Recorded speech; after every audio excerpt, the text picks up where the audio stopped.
bienvenue à ce grand direct à la une de l'actualité. Dans une communication faite mardi 25 avril 2023, le vice-premier ministre en charge de la fonction publique, Jean-Pierre Liaou, a annoncé la suspension du secrétaire général à la décentralisation et celui des relations avec le Parlement. Ces derniers sont reprochés d'avoir affecté de nouvelles unités en violation de la loi et des règles régissant l'accès à l'emploi public. Les détails à suivre dans ce grand direct. Et un cas de décès a été signalé à l'hôpital du personnel de Kolwezi ce mardi 25 avril à la suite de l'incendie qui s'est produit l'avant-midi du lundi 24 au lycée Mwanga à Kolwezi. Il s'agit de Glodine Tangamaloba, âgée de 11 ans et élève de la 6e primaire. La lycéenne a succombé de suite d'un choc à la tête, ont affirmé les sources officielles. Et dans un message émis ce 25 avril, le gouverneur honoraire de la province du Lualaba, Richard Mouyej-Manguez-Mons, a exprimé ses regrets et sa compassion aux familles touchées directement par les flammes qui ont envahi les lycées Mwanga le lundi 24 avril à Kolwezi. L'intégralité des 100 messages à suivre dans cette édition du journal. Voilà tout pour les titres, mesdames et messieurs. Place à présent aux détails.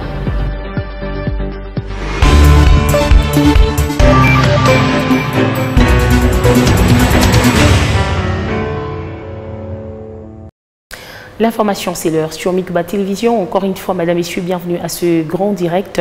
L'état du lycée Mwanga après l'incendie qui s'est déclaré le 24 avril est accablant. Plusieurs biens ont été ravagés par les feux et d'autres emportés par de personnes de mauvaise foi. Dans ce récit, la préfète revient sur les drames. Linda Kalinga-Mugangu et John Mema. La violence des flammes du lundi matin a laissé se décombre et ce visage abîmé du lycée Mwanga Notre-Dame des Lumières, une école de la congrégation Notre-Dame Chouananès de Saint-Augustin, construite en 1941 à l'arrivée des sœurs missionnaires venues des Lumières au Portugal. L'unique voie d'entrée et de sortie des locaux du primaire, bloqué par l'afflux de sinistrés sous les vives flammes, a pratiquement constitué le couloir de la mort pour les élèves. Jali Milunga, sœur préfète, retrace les circonstances du drame. Je suis restée à intercéder pour que les flammes ne traversent pas avant que les enfants ne descendent. Dieu merci, ça s'est arrêté là. C'est seulement quand les enfants ont terminé de descendre que cette aile-là qui a été bloquée par les murs a pris feu. On ne pouvait pas prendre un tel risque si c'était l'incendie. Je ne sais pas si quelqu'un vous a parlé de l'incendie là, nous. Un feu qui n'était même pas déclaré comme tel. Les enfants ont vu la fumée, ont alerté. On a vu seulement qu'il y avait la fumée. Alors on cherchait la clé parce que la porte était fermée. C'est avec la présence maintenant de l'oxygène que ça, je crois, a pris un peu de petites flammes. Mais comme toute l'équipe était là des électriciens, ils ont versé un produit. Ça s'est éteint. Les flammes ardentes ont embrasé 8 salles de classe, dont 4 pour les secondaires et 4 du primaire, le bureau des professeurs, l'internat, emportant ainsi une grande partie des biens de l'école, y compris les objets classiques des élèves et une bonne quantité de livres. Moi, je dirais même 50% sont perdus. Je l'ai dit comme ça, hein, mais en termes de matériel, il y a toutes ces classes, on a perdu. Et les tableaux, et les bancs, et les enfants qui étaient dans la salle d'informatique, toute une classe a perdu tous les sacs. Tout. Il y a toutes ces choses qu'on a transportées comme ça à la hâte. Il y a des choses qui sont cassées. Il y a même, par exemple, les gens qui ont volé. Vous voyez, les livres, parce qu'on avait les travaux ici, tous les livres sont brûlés.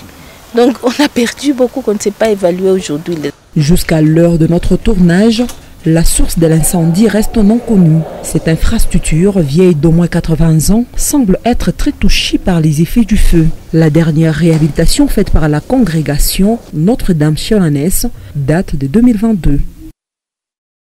Après le bilan provisoire donné sur les sinistres de Mwanga le lundi 24 avril, qui faisait état d'aucun mort et une centaine de blessés, ce mardi, le gouvernement provincial confirme les décès de l'élève Glodine Tanga Maloba à l'hôpital du personnel de Kolwezi, âgée de 11 ans et élève de la 6e primaire. La lycéenne a succombé de suite d'un choc à la tête.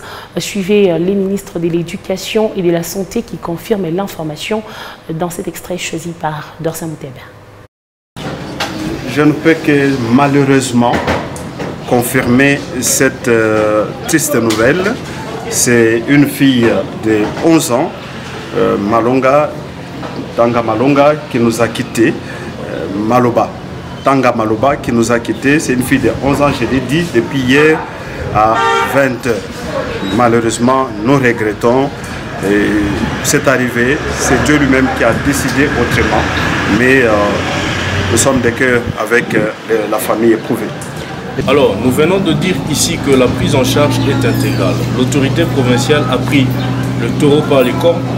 L'autorité provinciale a pris ses responsabilités en instruisant ses membres de gouvernement à descendre, à s'enquérir de la situation d'abord toutes les 6 heures, bien que nous sommes en train de communiquer toutes les 24 heures, mais nous sommes en train de suivre l'évolution, du moins pour ce qui est du ministère de la Santé, en connivence avec tous les membres du gouvernement, puisque nous sommes dans une approche multisectorielle.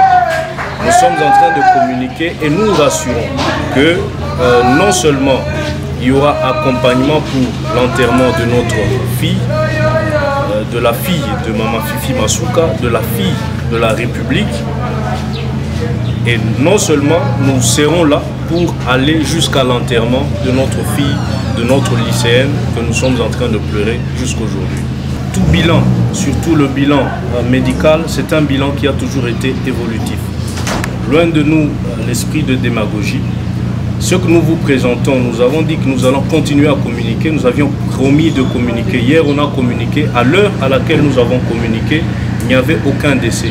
Les hôpitaux sont ouverts, vous pouvez circuler, quitte à ne pas se fier à tout ce qui circule sur les réseaux sociaux comme des informations, comme Intox, comme Infodémie.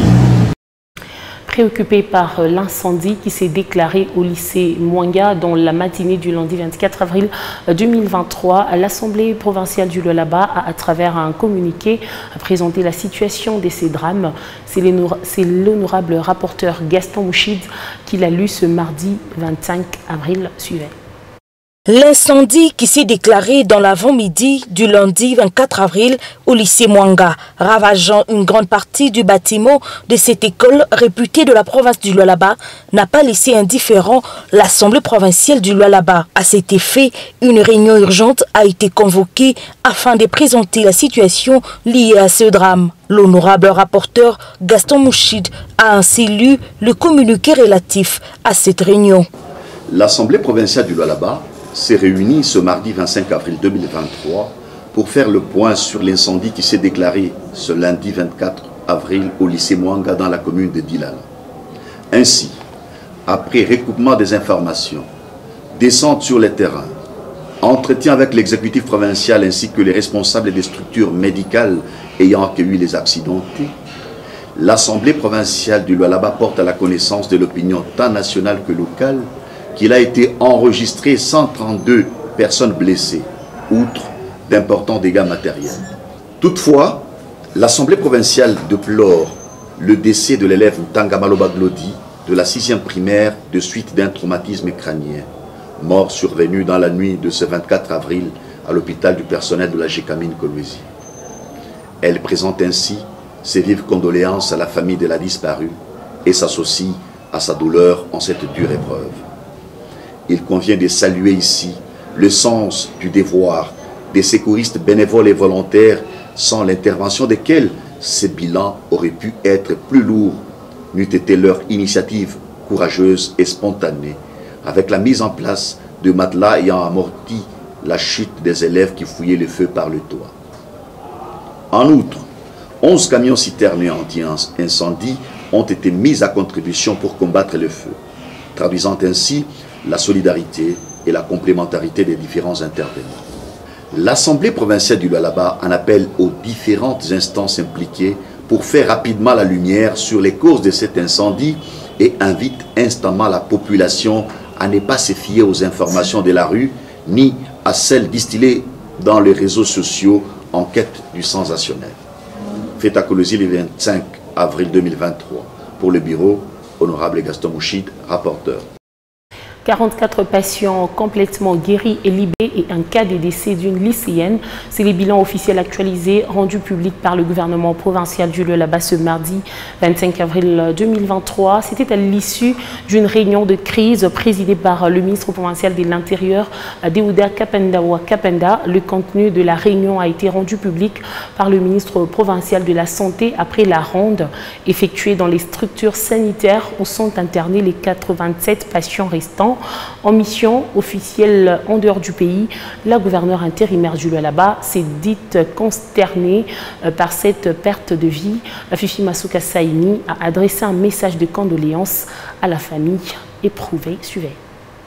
Comme ça a été dit depuis hier que nous allions nous faire ce devoir-là de communiquer l'évolution par rapport à la prise en charge et l'état de santé, par rapport aux sinistrés, les lycéennes de Mwanga, nous devrions faire la restitution comme suit. Alors, ce matin, soit le 25/4/2023, la situation au niveau des structures sanitaires se présente comme suit. Nous avons au total 87 patients ou patientes qui sont en hospitalisation. Les autres sont sortis. Parmi celles qui sont en hospitalisation, nous avons notamment un total de 14 du côté du centre Nourou, dont une sortie d'un policier. Au niveau de HPK, nous avons actuellement 8 cas qui sont en hospitalisation, dont 2 cas en réanimation et 6 cas en salle. La mauvaise nouvelle, c'est que la nuit d'hier, autour de 20h30, nous avons pu enregistrer un décès. Il s'agit de la patiente Tanga Maloba, âgée de 11 ans. Au-delà de ça, il y a un malade de HPK, une patiente qui a été transférée vers KCC. Et nous avons 4 patientes qui doivent subir un examen de CT scan ce matin. Nous soulignons que par rapport à l'examen de CT scan, ça ne sera pas forcément les 4 qui doivent faire cet examen, mais ça sera sur évaluation des médecins parce que on ne peut faire l'examen d'imagerie que lorsque le patient ou la patiente est stabilisé. Donc il appartiendra au personnel médical de décider de la succession de ces patientes à l'examen. Au-delà de cet aspect, il y a 15 patientes qui vont commencer à revenir en ambulatoire du côté HPK pour la prise en charge physique ainsi que psychique. Du côté méthodiste, nous avons 20 patientes et à Mwangeji, nous en avons 42. Soulignons que du côté Mwangeji, les 2 qui étaient en soins intensifs ou en réanimation sont en train d'évoluer très bien. Et à ce jour, nous allons avoir aussi 4 patientes du côté de Mwangeji qui vont subir leurs examens de CT scan, bien sûr et bien entendu, selon le rythme programmé par le personnel médical qui est en train de faire cette prise en charge. Nous soulignons également que, comme promis par le gouvernement provincial, au moment où nous sommes en train de parler, l'aspect financier des cas que nous avons reçus dans les différentes structures hospitalières sont en train d'être payés tel que annoncé hier. Ceci dit, nous vous remercions tout en disant qu'en cas d'autres évolutions, nous nous ferons toujours ce devoir de venir pour communiquer à toute cette population. Je vous en remercie.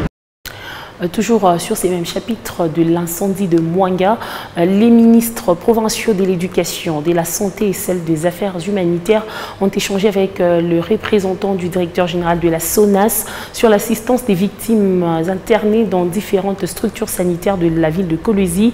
Une descente sur les lieux du drame a été effectuée ce mardi. Dorsam Mouteb Epi nous en parle dans ce reportage. Regardez. Après l'événement malheureux qui s'est produit à Mwanga, causant jusque-là un décès, le gouvernement provincial, représenté par quelques ministres, a échangé avec le représentant du directeur général de l'assureur national SONAS pour l'assistance sociale, Michel Mukengere, est venu de Kinshasa pour cette cause. Nous avons été dépêchés par notre comité de gestion dirigé par Maître Clément Désiré Kabongo Moba, le directeur général, qui, en tant que parent, ne pouvait pas rester insensible à ce qui vient d'arriver à nos enfants. Et bien sûr, nous, en tant qu'assureur national, comme vous le savez, nous sommes une entreprise de l'État. L'État est le seul actionnaire. Au-delà de l'aspect commercial que nous pouvons avoir dans les assurances, nous avons encore un devoir social que nous assumons encore. Des Mwangeji jusqu'au lieu du drame, la délégation a visité le bâtiment consumé par le feu. Le représentant du directeur général de la SONAS, touché, lance ce message de compassion. Et nous avons accepté de pouvoir nous joindre à cette équipe qui est en place pour pouvoir apporter un tant soit peu un soulagement à ces familles qui ont connu ce triste événement. Profitant de cette occasion, Michel Mukengere rappelle l'importance de l'assurance. L'assurance scolaire, c'est une assurance qui a pour but de pouvoir assister lors d'un sinistre les enfants pour qu'ils puissent avoir des soins médicaux en cas de lésion corporelle.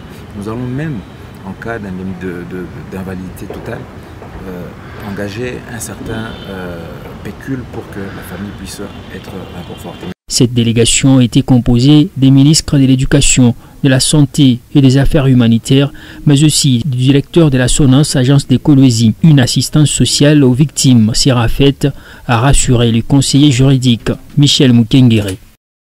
Après l'incendie du 24 avril au lycée Mwanga, Kolwezi, chef-lieu de la province du Lualaba, le gouverneur honoraire du Lualaba, Richard Mouyej Manguez-Mons, a dans un message émis ce 25 avril exprimé ses regrets.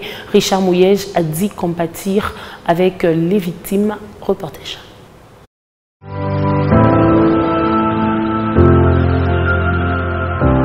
À la suite de l'incendie qui a ravagé le lycée Mwanga, un établissement catholique de renom au Lualaba et a causé des dégâts matériels considérables et même mort d'homme, le gouverneur honoraire du Lualaba n'a pas résisté devant les faits et l'émotion qu'ils ont entraînés. Il a exprimé ses regrets et sa tristesse. Regrets, tristesse et compassion, tels sont les sentiments qui envahissent mon cœur ce jour, après le drame du lycée Mwanga, Kolwezi de ce lundi 24 avril 2023.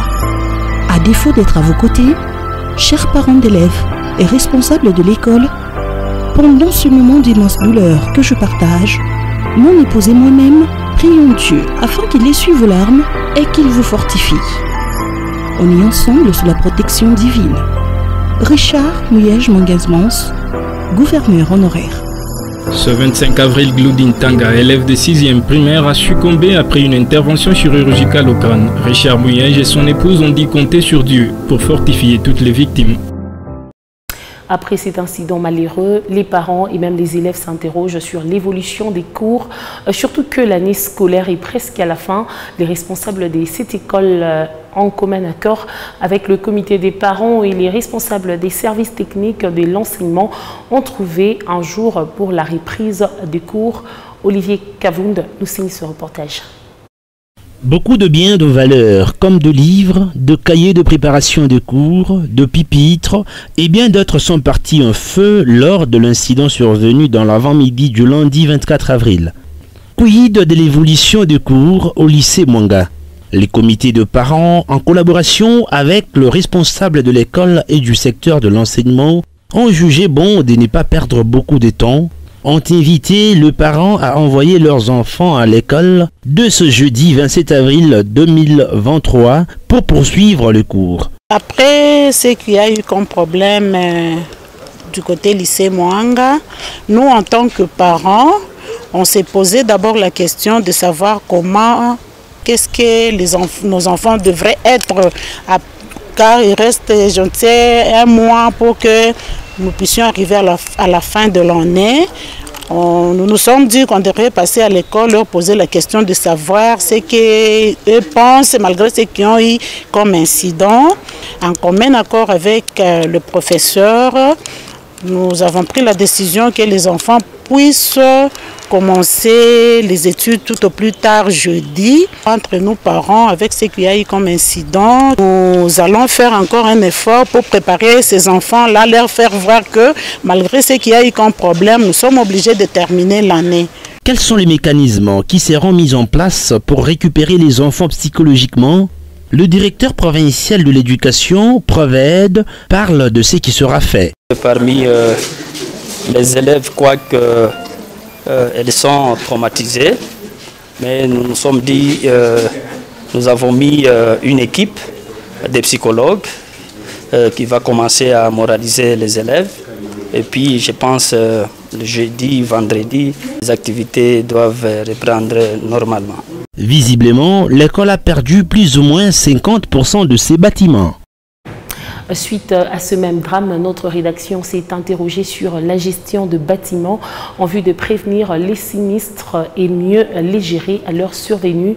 À ces sujets, Chiei Kainik Tesh, directeur technique de la province du Lualaba, a fait des propositions aux gestionnaires des édifices et aux autorités provinciales, parmi lesquelles systématiser la gestion des incendies, créer des issues des secours, préparer les personnes au bon réflexe d'évacuation face à un sinistre, le contrôle du câblage, les stockages d'eau, la formation et l'équipement d'une brigade anti-incendie. Il est au micro et à la caméra d'Ixosingoy. Cet incident-là est à la conjonction des facteurs qu'on n'a pas pu gérer, dans lesquels il y aura probablement la maintenance. Mais il peut arriver que les incendies peuvent ne pas toujours être prévenus d'avance, mais il y a des attitudes que l'on peut forger pour minimiser les risques humains. Notamment ici, où l'école n'avait pas mis beaucoup de réflexes dans les élèves pour pouvoir orienter correctement en cas des incidents comme ça. Ça, il va falloir que nous puissions aussi en parler. Donc, les évacuations sécuritaires en cas de problème, ces genres d'exercices, on doit les faire. Maintenant, pour revenir à l'aspect de la maintenance, il y a lieu de pouvoir échanger, changer cet équipement, vérifier, contrôler, substitué par de nouveaux équipements, mais il n'y a personne qui peut le faire ici tant que les choses marchent. C'est quand il y a des incidents comme ça qui arrivent que nous nous réveillons finalement au Congo. Il est vrai qu'on doit pouvoir vérifier tous les anciens bâtiments, on doit pouvoir vérifier les câblages, les remplacer, et rien ne nous empêche non plus de pouvoir créer des issues de secours. Donc il va falloir se pencher là-dessus. Il faut un très bon puits d'eau avec une très très bonne réserve et tous les systèmes possibles anti-incendie qui doivent être faits. On pourrait aussi y ajouter des détecteurs d'incendie. Là-dedans, aujourd'hui c'est des équipements tout à fait simples. Puisque nous parlons de la lutte anti-incendie, les pompiers doivent pouvoir être formés. Si l'incendie n'est pas bien maîtrisé, eux ils sont au front et souvent c'est parmi eux qu'on déplore des pertes. Donc ces gens doivent être bien formés, bien équipés. Autre chose à présent, en mission de travail au Lualaba, le directeur général des lignes maritimes congolaises a rendu visite aux agents et cadres de cette entreprise, une visite où Jean-Claude Mukandi leur a rappelé les ambitions de la société. Reportage de Léopold Kingo. Aussitôt arrivé, Jean-Claude Mukendi, directeur général de LMC, a passé en revue les agents et les cadres de la sous-direction provinciale des lignes maritimes congolaises. Dans son discours, la sous-directrice provinciale a rappelé que la nomination de ces derniers a été un objet de joie pour les agents. Votre élévation a été pour nous un motif de satisfaction, sachant que vous êtes un digne fils de la maison, ayant un sens élevé d'écoute et soucieux d'améliorer les avantages et les conditions sociaux des agents LMC. Cela se justifie par votre magnifique slogan qui dit « Les agents d'abord ». Prenant la parole, le DG est revenu sur l'objet de cet échange avec le personnel. Et à ma qualité du capitaine de navire LMC, je suis venu galvaniser les troupes et les mettre en ordre de bataille afin de garder le cap et atteindre les objectifs que nous nous sommes assignés. Il n'existe qu'une recette pour y parvenir, à savoir le travail et l'unité. Je voudrais ainsi engager tout le personnel à un travail productif. Il s'en est suivi une visite guidée dans différents bureaux de l'LMC Lualaba, au bout de laquelle, positivement ému, Le directeur général Jean-Claude Mukendi a apprécié le travail abattu. Je suis l'agent commercial par excellence. Je suis venu pour me rendre compte de l'effectivité des travaux qui s'opèrent ici. Pour vous faire voir que chacun s'est approprié le plan de relance. Le plan de relance, c'est d'abord l'hygiène de travail. Et vous vous rendez compte que les agents sont en très bonnes conditions d'hygiène de travail. C'est ce que nous recommande l'inspection générale du travail. C'est ce 26 avril qui va clôturer sa mission de travail au Lualaba par une série d'autres visites. Je l'ai annoncé en titre, les vice-premiers ministres en charge de la fonction publique, Jean-Pierre Liaou, a dans une communication faite mardi 25 avril 2023 annoncé la suspension des 2 secrétaires généraux pour avoir affecté des nouvelles unités en violation de la loi et des règles régissant l'accès à l'emploi public. Il s'agit du secrétaire général à la décentralisation et celui des relations avec le Parlement. Selon Jean-Pierre Liaou, ces secrétaires généraux ont même essayé désespérément d'antidater certaines de leurs forfaitures pour échapper à la rigueur de la loi. Jean-Pierre Liaou souligne que la même fermeté sera de mise dans le processus de titularisation et de promotion en grade. Félix Matudi. Conformément aux attributions qui sont les miennes, j'ai pris la décision d'ouvrir des actions disciplinaires à charge de hauts fonctionnaires qui se sont rendus coupables de cette forfaiture. Il s'agit notamment du secrétaire général à la décentralisation et celui aux relations avec les parlements. Ils sont immédiatement suspendus de leurs fonctions à dater de ce jour pour avoir affecté des nouvelles unités en violation totale de la loi et des règles régissant l'accès à l'emploi public, en ayant même essayé désespérément d'antidater certaines de leurs forfaitures pour échapper à la rigueur de la loi. Cette action disciplinaire, d'ores et déjà ouverte, leur sera notifiée dans le respect des procédures ainsi que des délais légaux et réglementaires. Ils auront donc l'occasion de fournir leurs moyens de défense et pourront, les cas échéants, être entendus par les conseils de discipline avant qu'une option définitive ne soit levée sur leur sort. En attendant la clôture des dites actions disciplinaires, ainsi ouvertes, et les suites qui leur seront respectivement réservées, les ministres sectoriels concernés sont invités à désigner parmi les hauts fonctionnaires compétents, revêtus au moins du grade de directeur dans les secteurs, l'intérimaire devant assumer les affaires courantes. Ces poursuites disciplinaires vont également concerner tous les autres hauts fonctionnaires, essentiellement des directeurs ayant exercé à titre intérimaire les fonctions de secrétaire général et qui sont tombés dans la commission des mêmes faits. Au chapitre économique, depuis près de 2 mois, il s'observe une hausse vertigineuse du prix de la farine de maïs dans la province du Lualaba. Le prix a galopé de 20 000 francs congolais à 75 000, voire 85 000 francs, un sac de 25 kg. Le gouvernement provincial, à travers le commissariat de l'économie, a mis en vente une bonne quantité qu'il a mise à la disposition de la population au prix de 45 000 francs congolais. Dans 3 points des ventes, la population a exprimé sa satisfaction après l'action gouvernementale. Oscar Kalambay et John Mema. Comme annoncé, la vente de la farine de maïs a débuté ce mardi 25 avril sur les différents points de vente de Kolwezi. À Saint-Kizito, tout se passe normalement. Les requérants sont rangés sur les fils pour tant soit peu se payer cette denrée alimentaire. Molière Kailou est responsable de ce point de vente. Il nous a fait savoir qu'ils ont ouvert à 13 h pour servir la population et que le stock était en abondance. Parce que le matin, les camions étaient en train de décharger les stocks. Voilà, nous avons reçu les stocks et nous avons déjà lancé la vente au public. Il y a une interdiction qu'une personne ne peut pas acheter plus de 2 sacs. Cependant, certains mécontentements sont à signaler. C'est le cas de Noël qui aurait été chassé de ce point de vente à cause de son âge.